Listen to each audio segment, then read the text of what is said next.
Welcome to the Emerge Collaborative podcast. I'm Falon. And I'm Rachel. Together, we share more than 2 decades of experience working with young adults on college campuses. So on this podcast, we're engaging the questions we hear in our ministry to better equip those who care for the emerging adults in their lives. Heads up for this episode. Today we're talking about stories and literature. The conversation includes a few passing references to challenging themes, including sexual assault and mental health. Listener discretion is advised. We're here with Jess Wall-Smith today. She has studied and taught literature primarily to high school students and has worshiped on college campuses for a decade. And I'll say, Jess, you are also an exceptional writer and storyteller yourself. So welcome. Thanks for being on our podcast. Oh, wow. Thank you. That's kind. Hello, everyone. We're so excited to have you talking today. It's funny because we're going to be talking about secular stories, but I think we could kind of challenge the idea of like a sacred secular divide. Yes. Break down false binaries. Yes, that is my favorite thing to do. But we're excited to talk to you about it. So can you just start, let's start really, really big picture. What role does reading, hearing, watching stories and telling stories play in human culture and faith? And how do stories shape who we are and who we're becoming, both as individuals and communally? Just like really big picture. Yeah, absolutely. I mean, this stuff is my bread and butter. I'm so glad I get to talk to you guys about this because like the thesis of my life and my belief is like the thesis of the Bible is like that we are people that are shaped by stories, that generate stories because God is this ultimate divine creator and he created us in his image. So that makes us little creators. That's what I like to think of all humans as, little creators. That's so good. So that means that we're all storytellers and God gets that. And so the shape of the Bible, this like meaning making massive text that is supposed to help us understand our faith is also story driven. And so it is like created by God and human partnership in the form of narratives. When I teach narrative to my students, I mean, there's lots of different ways you can do it. Do you guys remember the plot diagram with exposition, rising action, climax? Yeah. It looks like a little mountain, right? Yes. Yeah. And in the world of like screenwriting and playwriting, oftentimes it's a 5-act or a 3-act structure. So boiling it down a lot, we can actually break it down into 3 parts, which is status quo and then change, conflict, and then change. So transformation is basically what stories are all about. That who you are at the beginning of the story is not who you are at the end of the story. And that's true in novels. That's definitely true in plays. And it's true in any of the biblical stories that we find in the Old or New Testament. So I think in a biblical context, that change is often like redemption or transformation through God's work and God's kingdom. But that's even true, I think, in secular stories as well, that basically it's not a story until there is change in some ways. Have you guys heard of that? It was like a joke in the early 2000s, and then I found $5. I don't think I remember. Yes, I do remember Rachel that. remembers. Yeah. So basically, Rachel would come up to her friends at elementary school and be like, oh my goodness, you guys, here's a story.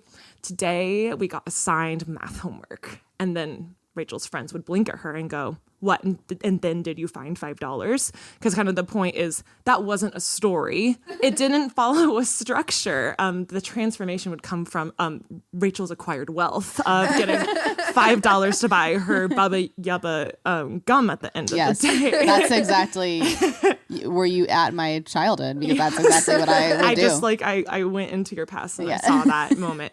So that little joke even is proof that humans know when there is a story and we can sense when there's a story has failed or we're still looking for that narrative. So I think we're inextricably bound to stories in that way.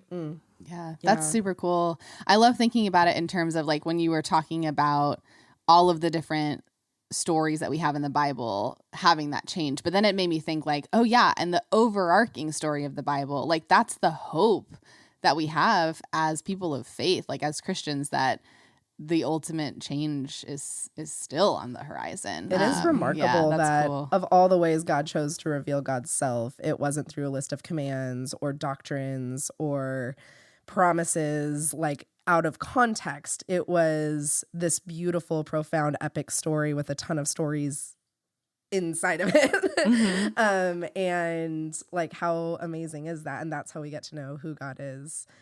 It's remarkable. Yeah, super cool. I love that phrase, epic story. Yeah. Yeah. Can you tell us a little bit about how you encounter God through the stories you read and teach to high school students? Absolutely. So you're specifically asking about the ones that I teach. So I teach at a public school, which means it is a secular space. So for that reason, I teach books that wouldn't be sanctioned under the label of Christian literature. And that's delightful because as it turns out, God and art cannot be bifurcated, regardless of who is doing that writing.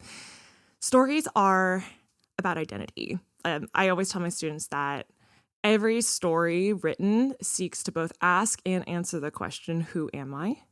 And if not who am I, if you look back at oral tradition, it's who are we? And so like in Bible stories, that's like, who are the descendants of Abraham? Like, who is this like chosen nation of God? Or like the New Testament, it's like, what does it mean to be a follower of Christ? Who is a follower of Christ?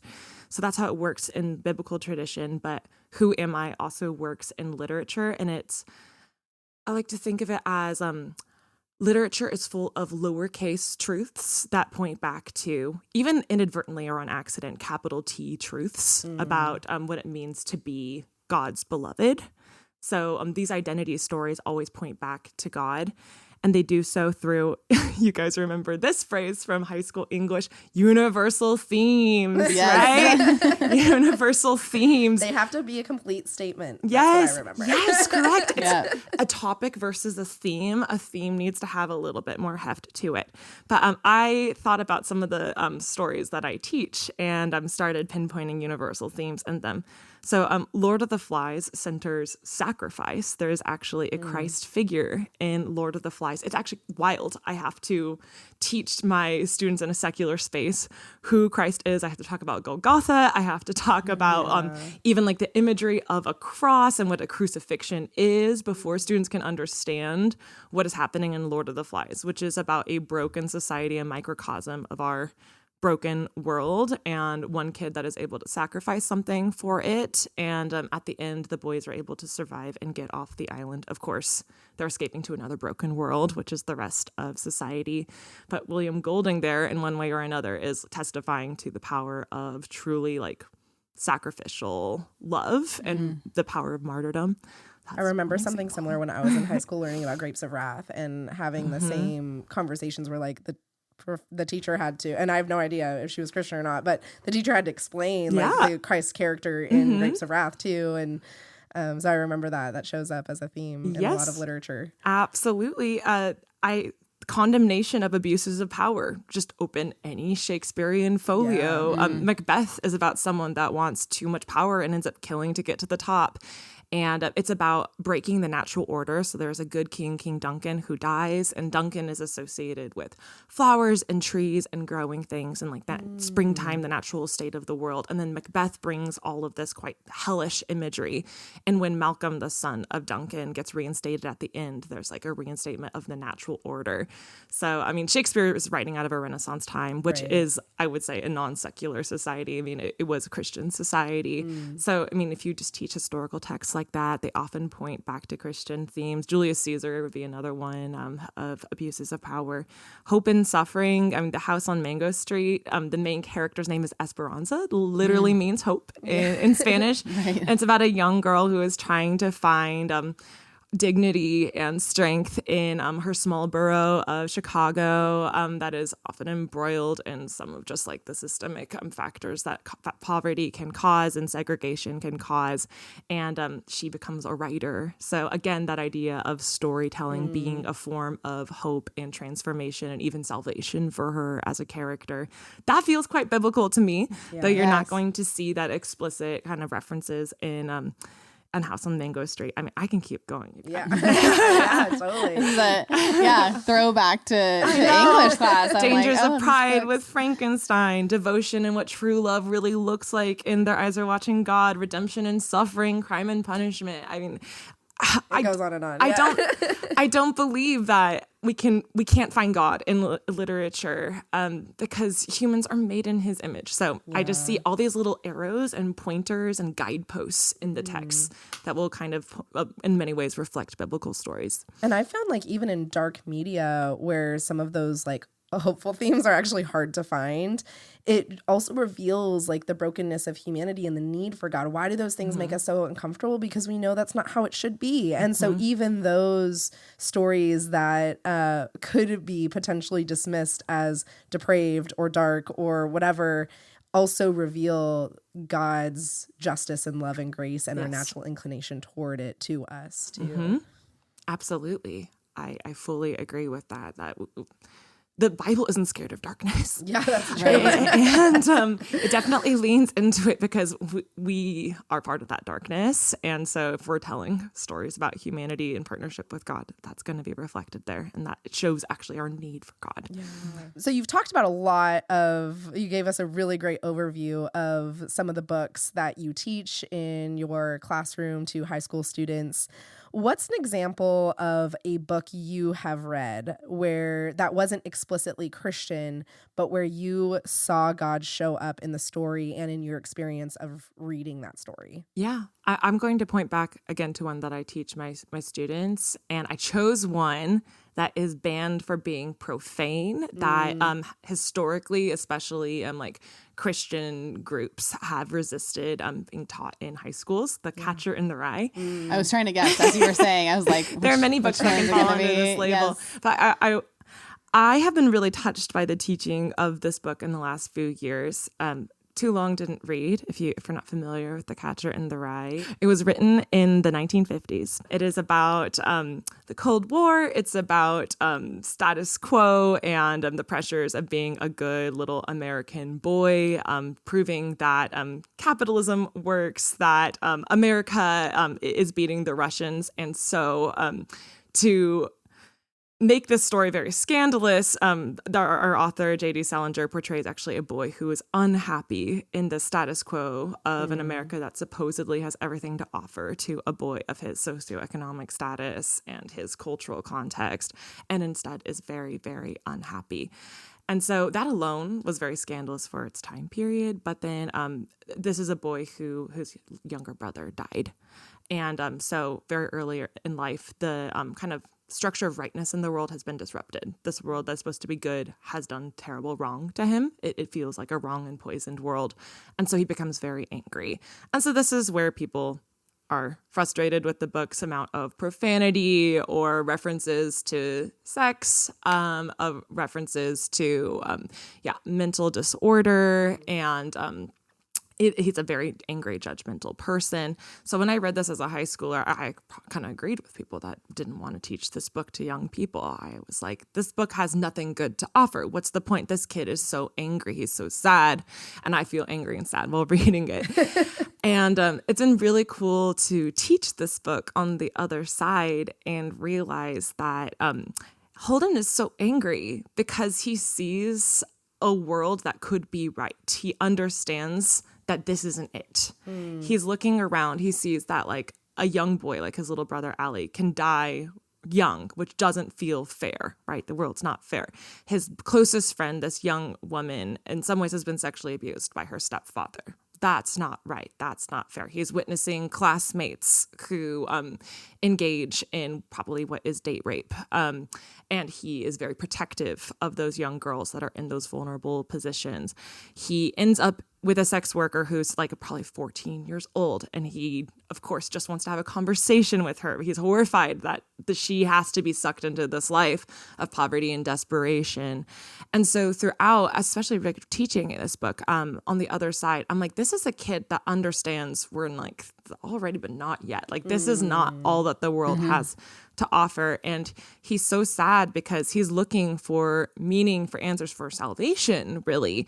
And so many of my students connect the most with this book, which I think shows that our kids get it too. They're like, something ain't right. Something is broken here. And there's lots of books that look at that. Like To Kill a Mockingbird would be a cleaner example of that, like a young girl who realizes that there's such thing as racial injustice in the world.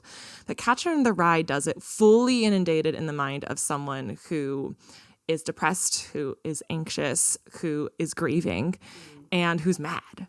And so I just think that that's an example of one book among many that actually really shows a biblical vision, points to the need for God. Yeah.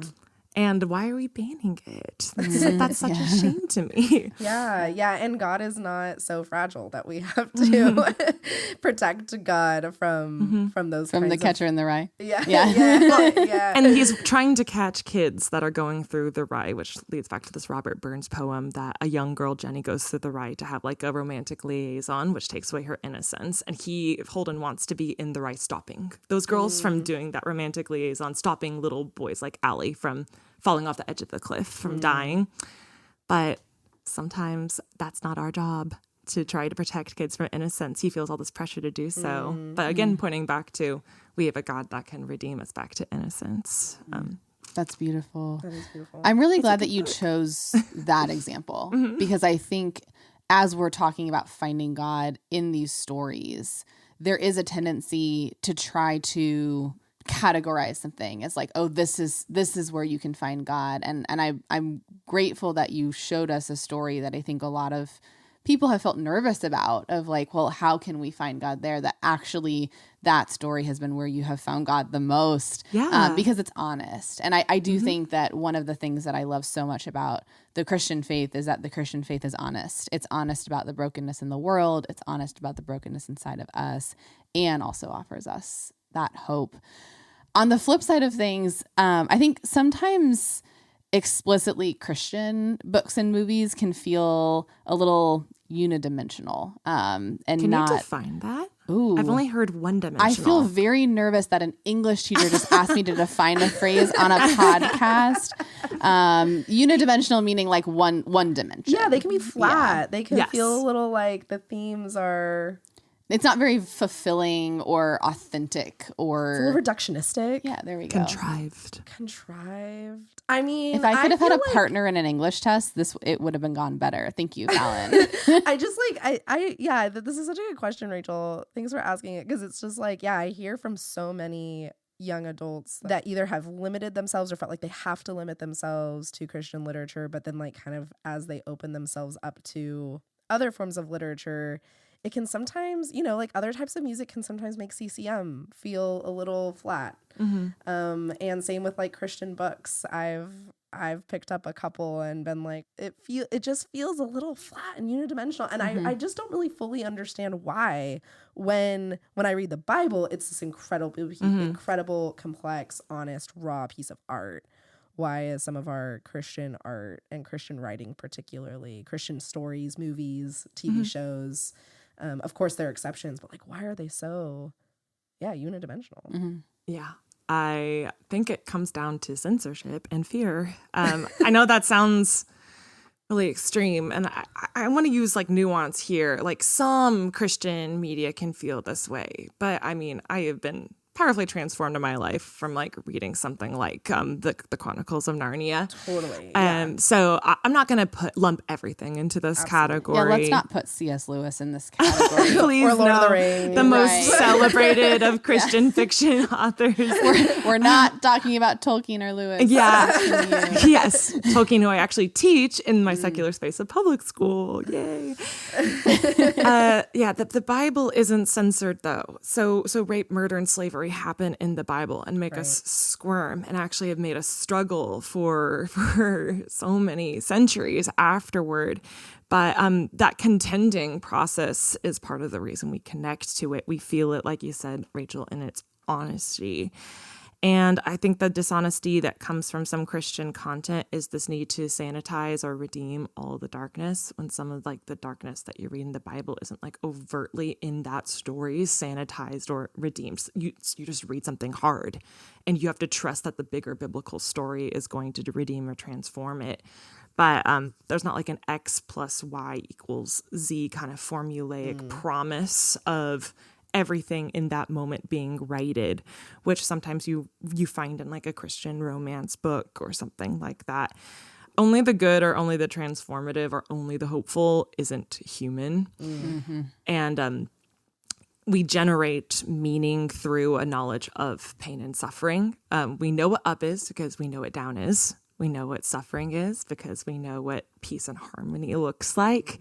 And if we're only honestly representing one, which is the hope, the transformation in the literature, it doesn't feel earned and it doesn't feel as, I think, relatable to us because there hasn't been to that degree the same devotion to depicting the darkness, the despair, which can feel explicit, which can feel, some would probably describe it as gratuitous, but we know that that gratuitous kind of violence and pain exists all around us.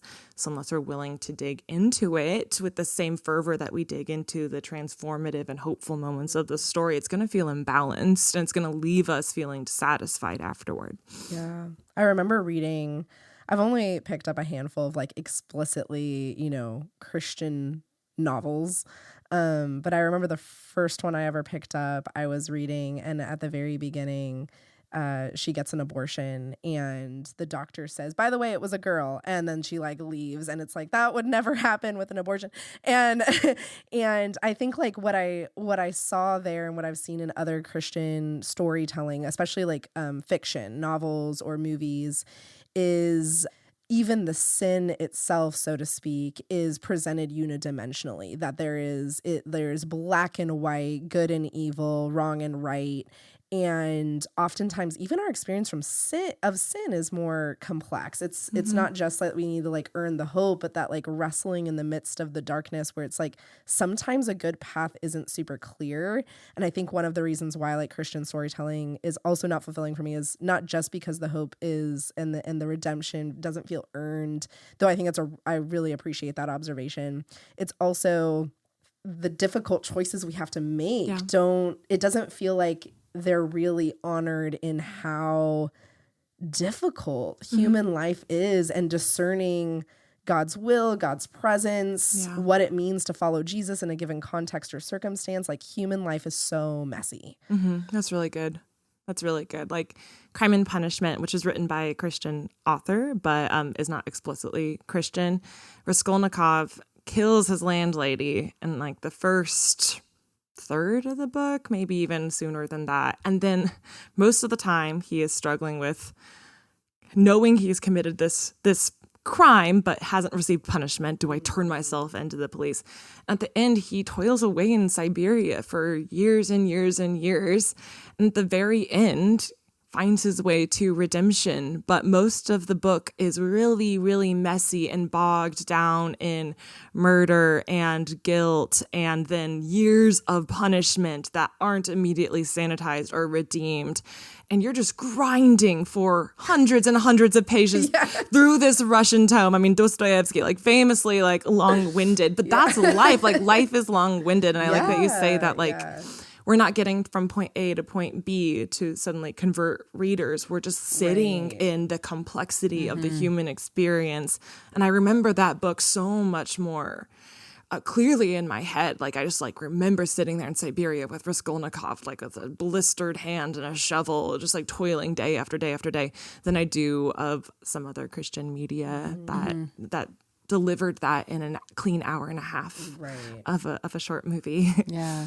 Well, because I think there is in our culture, especially, a desire to rush to, well, we're living after the resurrection, so everything's great now. Please stop saying that things are, but in reality, we are living in, like you said, Jess, like the already but not yet. And I think when we rush to the already and forget the not yet, we don't like to sit in that discomfort. We don't want to have a Dostoevsky type languish. But that is the reality of life. So I the way that you put that's really helpful for me, because I think it informs the way that I see Christians, especially in our culture, struggling with what to do with human suffering because we have such a easy, quick fix kind of mentality that really doesn't want to sit with the reality that we are in the not yet too. Yeah. Yeah, there's so much more gray than there is black and white.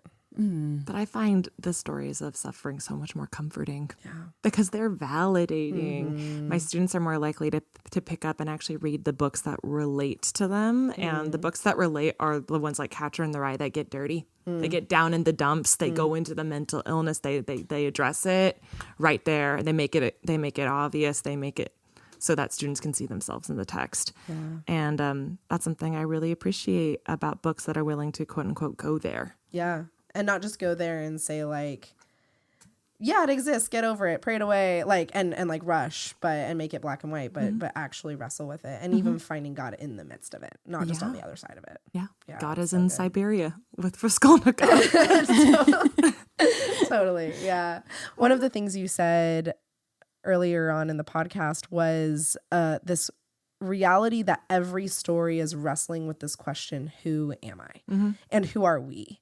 And we know from emerging adulthood research and specifically research on emerging adult spirituality, like this is absolutely central. This question, who am I, is absolutely central to the experiences of emerging adults, of young adulthood. This is the central question of our late teens, early 20s, mid 20s. Identity formation. Absolutely. And so how would you suggest young adults can engage stories in a way that opens them up to getting to know God better and helping them, allowing those stories to help them in this process of identity exploration?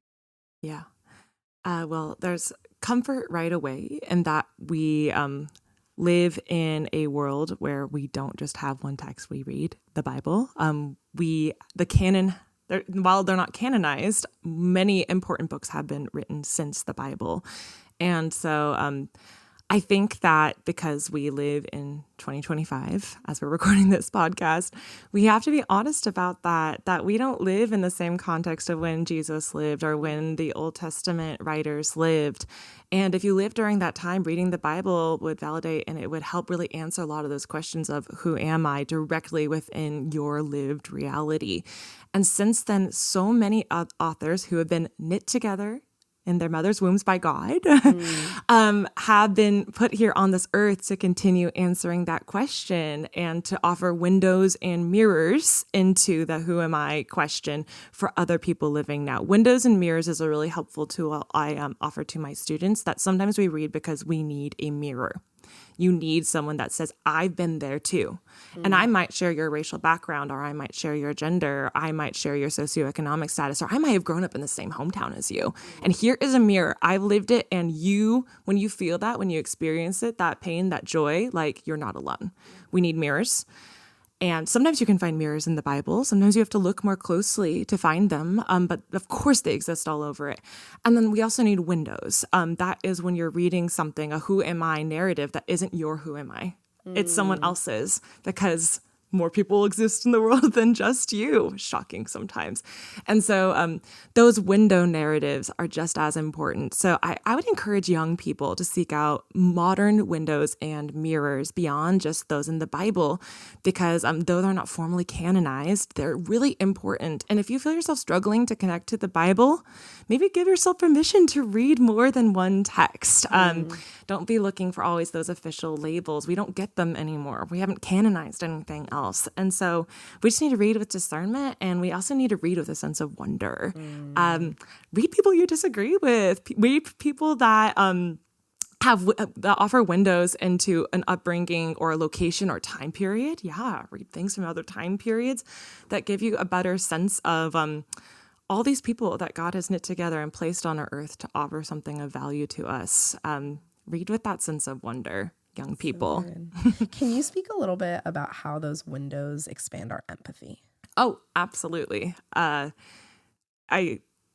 heard it somewhere, and I cannot attribute the source, so I can hunt it down later, I suppose, that one of the number one ways that psychologists, early child development psychologists have found children's ability to expand their empathy is to read books, and specifically to read fiction.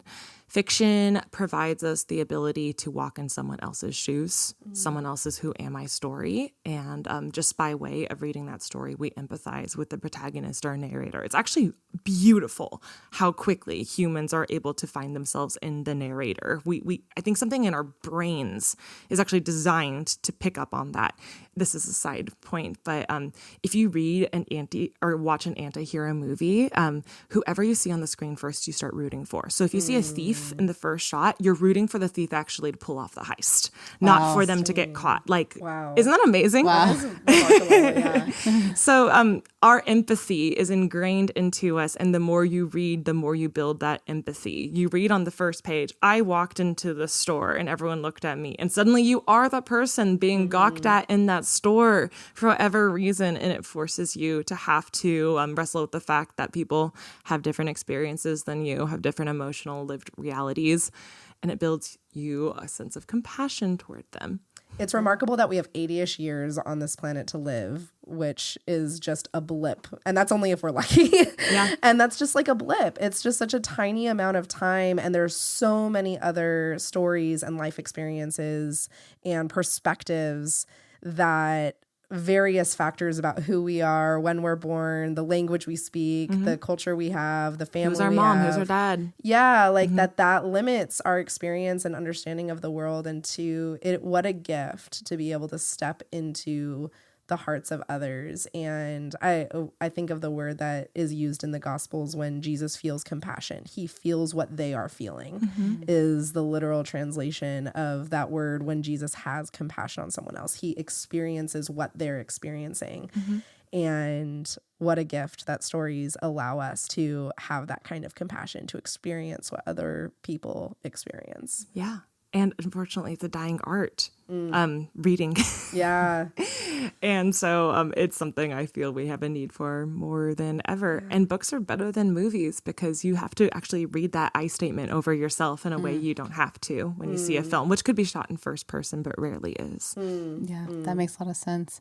You talked earlier about the experience of young children developing empathy through reading. And I think it's interesting because we talk a lot on Emerge about the young adult or emerging adult experience as another significant developmental phase. And so even framing storytelling and reading and immersing oneself in stories as a catalyst for even deeper empathy as a young person launches into the world is, I think, such a pivotal point because we are trying to, I think, create space for that development. And like Falon said, through identity formation, helping young adults understand better who they are, but also who they are in context, right, with their communities. So yeah, that's cool. Teenagers experience a second phase of egocentrism that they first develop in early childhood. They experience it again in their teenage years. And so, narratives that decenter yourself are really good for practicing empathy, and they're very comforting, knowing that you aren't the center of the universe and that other people have gone through it too, and that you can get wisdom from them. Yeah, that's awesome. So as we think about the young adults that are going to be consuming books and movies as well, lots of different stories, comic books, yes, long form video games, any type of media, I think that there is a tendency for some parents and I would say pastors to have some concern about the types of, we'll say books for now, right? The types of books that young adults might be consuming. And we know when we send a young adult to college, they are highly likely, if not almost 100% of them, will be in an English 101 type class, right? And so we know that is going to happen and that they're consuming a lot of media on their own as well. So what advice would you have for parents or pastors who may be concerned about that? Yeah. Think of books the way you think about people, because books are written by people. Books are going to have a clear voice and a distinct point of view, just like people. And I would say do not be afraid of people. I don't think anywhere in our theology we're being trained to be afraid of people. Christians are supposed to be empowered to love communities better, love people better. I just think of like Jesus approaching the woman at the well, unafraid, even though that would look bad on his like social status to be talking with her, or approaching a leper. Doesn't that damage his sense of security to be around him in that moment? And there's a lot of fear of if we're around the wrong voice, the wrong point of view, it is going to sully our status or damage our sense of security. But I think we take our cue from Jesus here and read books the same way we approach people, with a sense of curiosity, with a desire to truly get to know them. And that's not without some discernment. Getting to know a person isn't the same thing as becoming that person. Right. And you can get to know someone, fully hear them out, hear their testimony. I think the Bible's full of testimonies of people that do bad things, that make some wrong decisions, but that doesn't suddenly brainwash you to make those same decisions. That we don't condone those actions just because we've given someone an opportunity to explain their point of view or their narrative. I think that listening is a form of love. And so reading is a form of love too, if we're going to assume in this case books are generated by humans. Yeah, I love that. It sounds like what you're saying is when we read, it's not so much like the book is just automatically telling us what to do, but more it's like a dialogue where, and we can push back and disagree and say, I wouldn't do it that way. Yeah, that's a really helpful reframing. I think that expands the way that we see that process. And I don't know, it like kind of gives me that sigh of relief of like, oh yeah, we've raised our kids to know how to do that. We've raised our kids to be able to critical thinking. Yes, exactly. Which is developed by actually reading things that challenge your thinking, and they can strengthen your faith. Like if it can strengthen your critical thinking, why can't it also strengthen your faith? Because it allows you contend to ask those questions.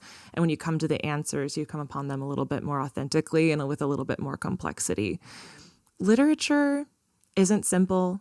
God's not simple. I don't think we should ask our literature to be that simple. And so in that way, we're going to have to accept the thorniness of it. And that thorniness expands our critical thinking and our faith. Yeah. I always think of at the end of Matthew's gospel when Jesus talks about when you saw someone who was thirsty and you gave them something to drink, you did that to me, and in prison, and who was hungry and who was clothed, which means that like the way Jesus is telling that story, we don't go to prisons or to the homelessness shelter or to the food pantry or to a war-torn place to bring Jesus. We go to those places to find and meet Jesus.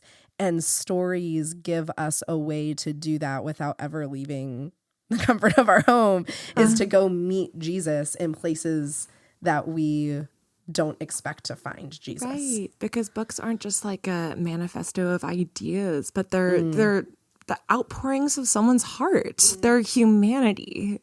And so framing it that way, it's much less scary and it's much more exciting. For me, it's thrilling, in fact, because, wow, I don't get to travel everywhere in the world. I don't get to teleport back in history or in space, but I can through the imaginative power given to God, to humans, and now experienced by us, the reader. Yeah. And at the same time, I also really like what you've been saying about like, and reading with discernment and consuming media with discernment. Like this is also not just a blanket, like anything goes, but to enter the world, enter into a relationship, whether that's with human beings or with human beings through their words and through what they create, through their art, and do so without anxiety, but to do so with discernment. Yeah. And there's a difference between those totally. two. It can be harder to parse, especially for a young person. Yeah. And also have grace with yourself. If you read something and go, I don't actually like that very much, and I wouldn't recommend that going forward, but that's okay. I read it. I experienced it. You're not always going to pick up a book that changes your life or reaffirms or gives you an epiphany about your faith. But if you're going in with open arms, I think that's what we should be teaching our young people. Yeah, that's great. As we're finishing up, I would just like to ask about what your experience is as a writer and a story creator too, because you're a really phenomenal writer and storyteller. Even in conversation, you're just a great question asker to draw stories out of people. And then the way you put words to page to help people step into the experiences of others. I would just love to hear about like your experiences as a storyteller and what your goals are and even how you encounter God through the process of telling stories. Well, honored, first of all, that you would experience my words that way, and you haven't read my books, but I've read things you have written, but yeah, no, I haven't read your books. Yes, I have written fiction in the past, and I always got this question whenever I was working on a novel, especially in Christian spaces, like at my church. It was like, oh, so is it a Christian novel? In fact, there was an assumption that I was writing a Christian novel. And then as a young teen writing at that time, 12 years old, it was a fairy novel taking place in a fantasy world. Yeah. I felt shame and embarrassment that it hadn't occurred to me to write a overtly Christian story. And then when I tried to put pressure on myself to write a Christian story, I found I could not. My imagination was not drawing me in that direction. I was making sense of the world in a fantasy universe. And then later on in college, that looked like writing new adult realistic fiction. And that, too, was not an explicitly Christian story. I think that writing authentically are who am I questions. They're going to point back to God. And so I think mine did. My fantasy universe as a kid was about a young fairy wanting to restore order when her kind are being round up, abused, and oppressed. And she wants to find freedom for them all.